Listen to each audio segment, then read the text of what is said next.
Shalom, meus irmãos, que a paz eterna seja com todos, que a eterno te abençoe e te dê um ano de paz e de alegria.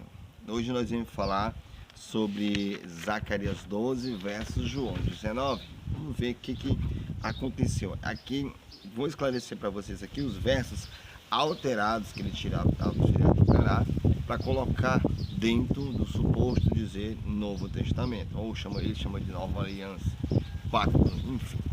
Mas vamos lá fazer nossas preces, que Deus nos abençoe. Shema Israel, Shema Elohim, Shema Echad, Char Garizim, Letzachav, Letzabechaim. Ouve Israel, o Eterno é nosso Elohim, o Eterno é único. Amarás o Eterno de todo o seu coração, de toda a sua alma e todas as suas forças. E estarão essas palavras que hoje ordeno no seu coração. Ensinarás seus filhos diligentemente, andando pelo caminho, ao deitar-te, ao levantar-te, e serão como sinal na sua mão e como memorial sobre sua testa, e como mesuzar nas portas e nos vários portões de sua casa. Essa oração que eu fiz aqui agora está lá em Deuteronômio capítulo 6, verso do 4 ao 9. É uma oração que a gente faz de purificação à nossa alma, à nossa vida. Então, como já vimos aqui anteriormente em muitos versos da Bíblia, né, que a gente já estudou, sobre, que sabe que você já tem uma ideia de que ela foi alterada. Isso, como eu já falei, eu não sou o único a falar sobre o assunto, né? Várias pessoas estão falando, mostrando para você a realidade. Agora cabe você acreditar ou não. Mas enfim, as evidências de que o Nazareno foi previsto pelos profetas do Taná, supostas profecias que os cristãos tentam forçadamente, tentando buscar, mas a Jeta diz isso, uma coisa diz aquilo outro, um arqueólogo diz aquilo outro, mas nada disso é real, entendeu? É como dizer que coelho bota ovo, entendendo? Então as passagens que vamos analisar hoje, elas se encontram no livro de Zacarias, no capítulo 12. A gente vai entender primeiro qual foi a intenção dos cristãos em ter colocado Zacarias 12 dentro de Zacarias 19. Entendendo? Então, assim, o livro de João, ele nos conta que durante a crucificação, os soldados romanos, né, quebraram as pernas dos outros crucificados, né, para acelerar o processo da morte, de sufocamento. Mas não fizeram isso com o Nazareno. Não fizeram isso com o Nazareno. Por quê? Porque lá está escrito o seguinte, eu tenho aqui. Mas quando eles chegaram ao Nazareno, percebendo que ele já estava morto, não lhe quebraram as pernas. Em vez disso, um dos soldados, sempre que é soldado romano, perfurou o lado do Nazareno com uma lança e logo saiu sangue e água. E ele ainda diz: essas coisas aconteceram para que se cumprisse a escritura. Nenhum dos seus ossos será quebrado. E como diz a escritura, em outro lugar. Isso está citando Zacarias 12:10. E é justamente isso que a gente vai falar. Então, lá em João 19, 33 ao 37, lá diz: e olharão para ele que traspassaram. O texto da cristão está escrito: e olharão para aquele que transpassaram. Mas será exatamente isso que está escrito no livro de Zacarias, do Taná? Será que realmente é isso? Nessa passagem que a gente vai estudar aqui agora, o autor do livro de João, ele alega que o Nazareno cumpriu duas supostas profecias messiânicas. Na primeira, ele segue a sua linha de pensamento em todo o livro. Comparando com o quê? Comparando o Nazareno com o sacrifício da Páscoa. Por isso, né, da mesma forma que o cordeiro de Pêssego não podia ser quebrado os ossos, assim também o Nazareno não teve os ossos quebrados. Então eles comparam o animal físico com o Nazareno, achando que essa é a profecia. Mas a gente já falou sobre isso um tempo atrás, mas eu vou falar mais aprofundado em outro momento. Nosso foco agora é a segunda passagem. Nela, o autor ele alega o cumprimento da profecia de Zacarias, pelo menos suposto o cumprimento. Obviamente que eles não contavam que muitas pessoas iriam enxergar esse erro grotesco, né, e crasso do livro do cristão chamado Bíblia. Fora isso, tem um bocado de outros também, né? Então vamos aqui analisar o contexto. Vamos primeiro expor a adulteração que os autores da Bíblia cristã fizeram. O texto original em Zacarias diz o seguinte, Zacarias 12:10. Olha só. E derramarei sobre a casa de Davi, sobre os moradores de Jerusalém, o espírito da graça e das súplicas.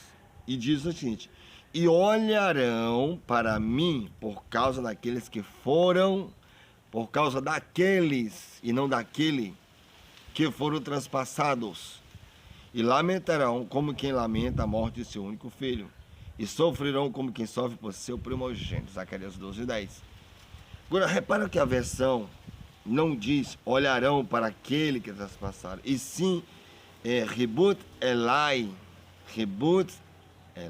que significa o quê? Olharão para mim. Et Asher Dakaro, por causa daqueles que foram transpassados, ou seja, Rebut Elai et Asher Dakaro, traduzindo olharam para mim por causa daquele que transpassaram. Olha o texto original, diferente do falsificado. Fica claro aqui, né? Fica tão claro como a luz do dia, que a intenção do autor de João e dos tradutores da versão cristã, alterando o pronome e o sentido da frase, eles apontam a profecia para a história do Nazareno. Uma pergunta inevitável: se isso fosse o cumprimento tão óbvio de uma profecia messiânica, por que não consta em nenhum outro dos livros dele do Novo Testamento? Eu tenho um comentário aqui do pastor, na versão em inglês, da versão em inglês da Bíblia cristã, conhecido como The Live, The Bible, né? Eles traduzem a versão de Zacarias 12:10 como e eles olharão para ele a que transpassaram, né? Da Bíblia, no livro da Bíblia, The Live Bible. Ou seja, eles querem que você entenda, querem que você acredite numa farsa que eles mesmos produziram, só que não colou.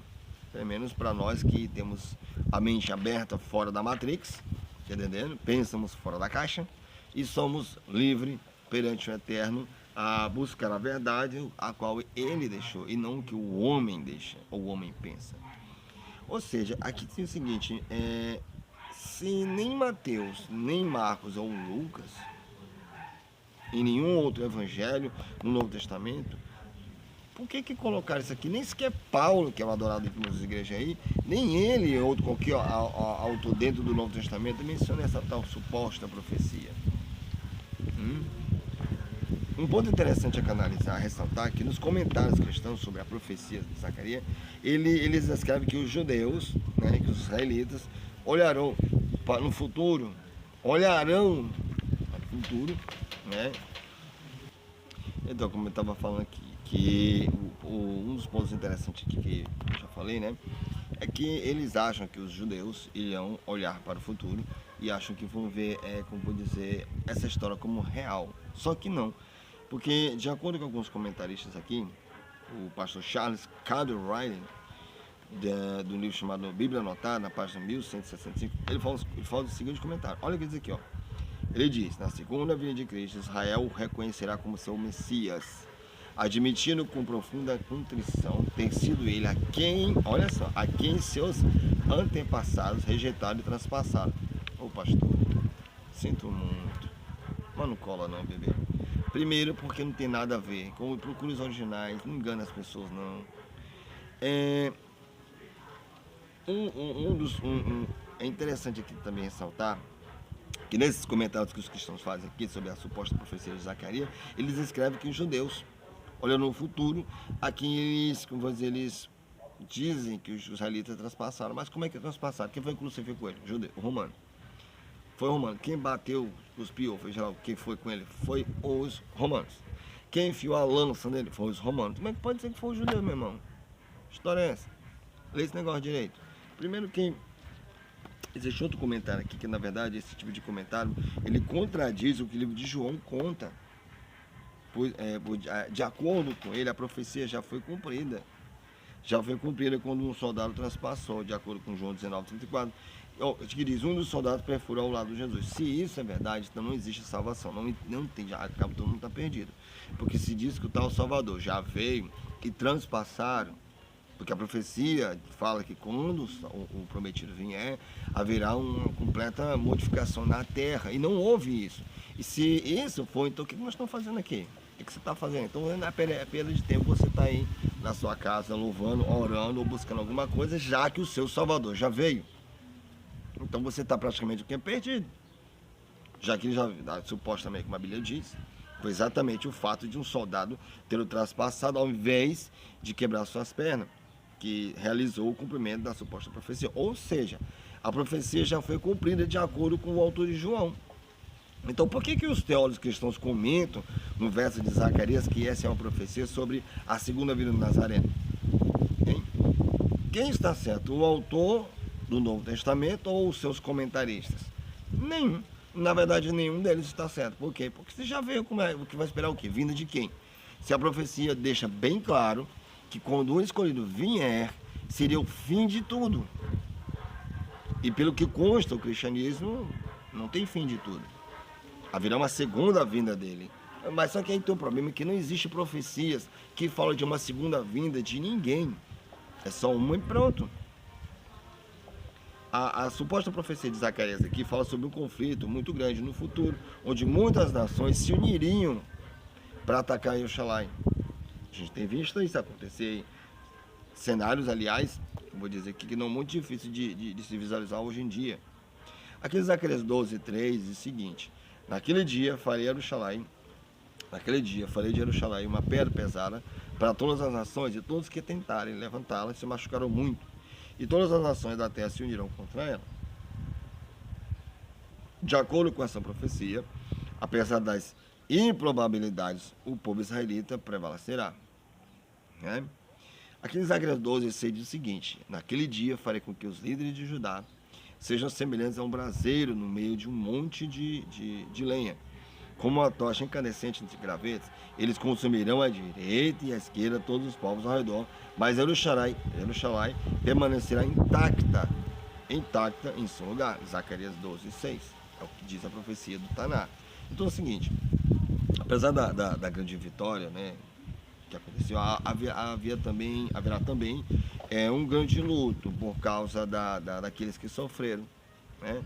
E as consequências da guerra, né? Então, aqueles que foram transpassados, ou seja, que as pessoas que morreram, que foram assassinadas, por muitos povos do passado até hoje, são transpassadas. Aqui não fala de um cara, mas sim de um povo, né? A Torá diz o quê? Daqueles que foram transpassados, e não daquele que foi transpassado.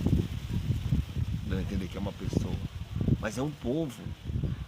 O Zacarias está falando de um povo e não de um cara que foi tacado na madeira ali e etc. Não foi de um cara. Aqui em Zacarias 12:9-12 diz o seguinte: naquele dia procurarei destruir todas as nações que atacarem Jerusalém, e derramarei sobre a casa de Davi e sobre os moradores de Jerusalém o espírito da graça e das súplicas, e olharão para mim por causa daqueles que foram transpassados, e lamentarão como quem lamenta a morte de seu único filho, e sofrerão como quem sofre por seu primogênito. Naquele dia muitos chorarão em Jerusalém, como os que choram em Hadrimon, no vale de Megido. Todo o país chorará. Aqui fala de olharão para mim por causa daqueles que foram transpassados. Mas mim quem? Está falando do Eterno. Olharão para o Todo-Poderoso e verão aquilo ali, e não de um cara. Olharão para ele. Não. Mas apesar da grande vitória, sabe que vai haver na guerra, existe, né, ganhadores e perdedores e lamentadores, fato. Esse luto é comparado ao que aconteceu no Vale de Megido. Mas o que aconteceu lá no Megido? Para se comparar assim, foi no Vale de Megido que morreu o último grande rei de Israel, né, de Judá, o rei Josias, ou Yoshiahu, entendeu? E uma batalha contra o Egito. Nessa batalha o rei Josias, ele decide se disfarçar de um soldado qualquer para lutar ao lado do seu povo, né? Só que deu no que deu. Isso está em 2 Crônicas, capítulo 35, verso 22-25, que diz o seguinte, ó: Josias, contudo, não quis voltar atrás e disfarçou-se para enfrentá-lo, quem? O Egito, em combate. Ele não quis ouvir o que Neco, o rei do Egito, né, lhe disse por ordem do Eterno, mas foi combatê-lo no vale de Megido, ou Megido. E na batalha flecheiros atingiram o rei de Josias, pelo que disse aos seus oficiais: tire-me daqui, estou gravemente ferido. Eles o tiraram do seu carro, colocaram em outro e levaram para Jerusalém, onde ele morreu. Ele foi sepultado nos túmulos dos seus antepassados, E aí diz o seguinte, ó, e todos os moradores de Judá e de Jerusalém choraram por ele. Jeremias compôs um cântico de lamento em homenagem a Josias, e até hoje os judeus, que diz o texto aqui, e até hoje todos os cantores e cantoras homenageiam Josias com cântico de lamento. Eles se tornaram uma tradição judaica e estão escritos na coletânea dos Lamentações. Mas isso aqui, só para você entender, são os judeus que fazem isso, não são os israelitas samaritanos, porque nós não homenageamos a nenhuma pessoa que a não ser o próprio profeta. Moisés Rabbeinu nunca apareceu com ele. Mas fora isso aí, nenhum outro, nem sequer um rei. Tá entendendo? Ou seja, esse foi o luto que aconteceu no Vale de Meguido e todo o povo chorou.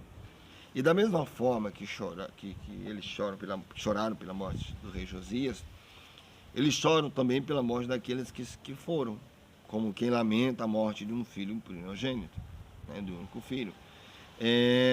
Mas esse luto aqui, ele não vai apagar a alegria, a história e a redenção do povo israelita, não. Pois esse luto ele fala o quê? Para que todo o povo retorne completamente para o eterno. Pois se formos analisar para ele o eterno, por causa daqueles que foram traspassados no luto, em lutar e voltar para ele, que nos salvou e nos alegra, né? Conforme está escrito no livro sagrado. Regozijai-vos com o povo, né? E alegrai-vos a ele, todos os que, em Isaías 66:10, todos vós o que a amam, de transbordar de alegria por todas elas, por todos que por assim lutaram. Mas enfim, os momentos aqui de maior angústia são aqueles que perdemos alguém muito querido, certo? Então assim, aquelas pessoas que sabemos que se sacrificaram na guerra, a gente pesar. Mas esse sofrimento vai ser confrontado. Por quê? Porque aquele que nos prometeu, né, de acordo com a própria Torá, que o Eterno suscitará um profeta semelhante ao profeta Moshe Rabbeinu. Então, nossa alegria, nossa felicidade de saber que haverá alguém que lutará por nós novamente, e todo o povo israelita, não importa se é judeu ou de onde vier, e virão para Israel, voltarão saindo da Galute e voltarão para o Eterno, no Monte Gerizim. Porque é o que diz a profecia da Torá, que em breve, esperamos em nossos dias, que esse profeta não é um filho de Deus, não é um anjo, é um humano como Moisés foi, virá para restaurar a Torá, para restaurar o sacrifício e para fazer tudo aquilo por completo, como diz o livro sagrado. Mais basta cada um. Já estão fazendo isso, já tem muitos daqui do Brasil e outros países já voltando para Israel, não só para a questão da guerra, mas voltando para sua terra e orando todos juntos. Então, o que a gente vai fazer é o seguinte, é que quando o profeta do Arrebe vier, haverá um dia espetacular, uma transformação pela qual muitos cristãos ficarão abismados quando eles veem que não era nada daquilo que eles estavam esperando, que não era nada daquilo, ou um Salvador vindo de um céu, com seja lá o que, entendeu? Então isso é a realidade. Zacarias 12 não tem nada a ver com João 19. Por quê? Porque uma coisa é você pegar os originais e tentar transformar ele numa falsificação. A outra é você ver a realidade como é e aceitar ou não. Porque esse pequeno estudo sobre Zacarias 12 e João 19 possa abrir tua mente para você ver o quanto a igreja tem mentido, o quanto a igreja tem facilitado a tua mente para ficar cauterizada e presa dentro do sistema. Tá entendendo? Porque quanto mais você fica na sua igreja e fica olhando, observando o que o seu líder religioso tem para dizer, em vez de procurar a realidade, em vez de procurar os originais, em vez de estudar mais, ler a sua própria Bíblia como ela para ser lida, compare ponto por ponto, acontecimento por acontecimento da tua própria Bíblia, que você mesmo vai entender e você mesmo vai achar muita coisa errada. E procure nos originais, procure a Torá israelita samaritana, procure o povo israelita samaritano, ouça e veja nossos vídeos e você vai entender quem é aquele da profecia de Deuteronômio 18. Deus que o Eterno te abençoe a cada dia. Shalom, até o nosso próximo encontro.